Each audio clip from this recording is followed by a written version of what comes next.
Maître Picard, nous sommes devant le palais de justice, il y a plein de toges en noir. Est-ce que vous pouvez nous expliquer ce qui se passe? Eh bien, c'est des toges de magistrats et des toges d'avocats et nous manifestons contre les mesures que le gouvernement propose de prendre et nous pensons qu'elles risquent de porter atteinte à l'indépendance.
Maître Picard, nous sommes devant le palais de justice, il y a plein de toges en noir. Est-ce que vous pouvez nous expliquer ce qui se passe? Eh bien, c'est des toges de magistrats et des toges d'avocats et nous manifestons contre les mesures que le gouvernement propose de prendre et nous pensons qu'elles risquent de porter atteinte à l'indépendance de la justice. Alors, il y a des mesures qui concernent les juridiques et il y a des mesures qui concernent la mobilité des magistrats. En ce qui concerne les juridiques, ça fait 1 an que nous essayons de discuter avec la ministre et de trouver des modalités qui permettent de refinancer le service public de l'aide juridique. On sait que c'est quelque chose d'important en période de crise où de plus en plus de personnes n'ont plus les moyens de pouvoir recourir à un avocat, donc la possibilité de pouvoir recourir gratuitement payé par l'État est quelque chose d'important et il est nécessaire de refinancer les choses. Et la ministre envisageait des mesures, notamment l'instauration d'un ticket modérateur. Ce sont des mesures qui viennent d'être fortement critiqué par le Conseil d'État. Résultat, en un an de discussion, de palabres, la ministre n'a pas été en mesure de proposer des solutions durables qui vont permettre de réorganiser, de refinancer l'aide juridique. Et donc ça nous inquiète, parce que ça veut dire que c'est un service public qui va à volo, qui va être petit à petit détruit. Et nous pensons que c'est important que ça ne le soit pas. Ça, c'est pour les avocats. Et alors les magistrats s'opposent, non seulement ils s'opposent au démantèlement annoncé de l'aide juridique, mais aussi à des mesures qui tentent à leur imposer, d'une façon qui ne les satisfait pas, une mobilité. C'est-à-dire qu'on pourrait amener un magistrat à être déplacé d'un tribunal à l'autre. Alors ils ne sont pas, je pense, opposés au principe de la mobilité.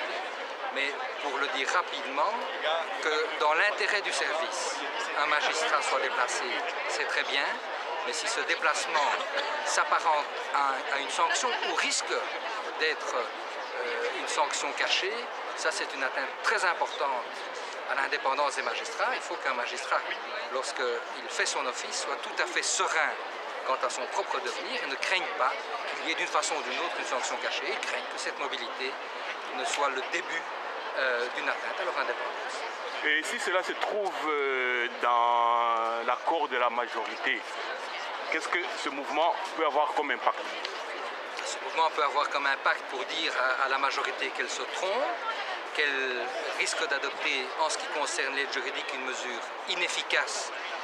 Je rappelle que avocat.be, lors des barreaux francophones et germanophones, a lancé un préavis de grève si on ne trouve pas des mesures pour refinancer efficacement l'aide juridique. Nous avons lancé un préavis de grève pour l'automne. Le risque, c'est celui-là, un blocage de l'aide juridique en automne s'il n'y a pas enfin les solutions réfléchies, durables, raisonnables que nous avons. Ok, je vous remercie. Avec plaisir.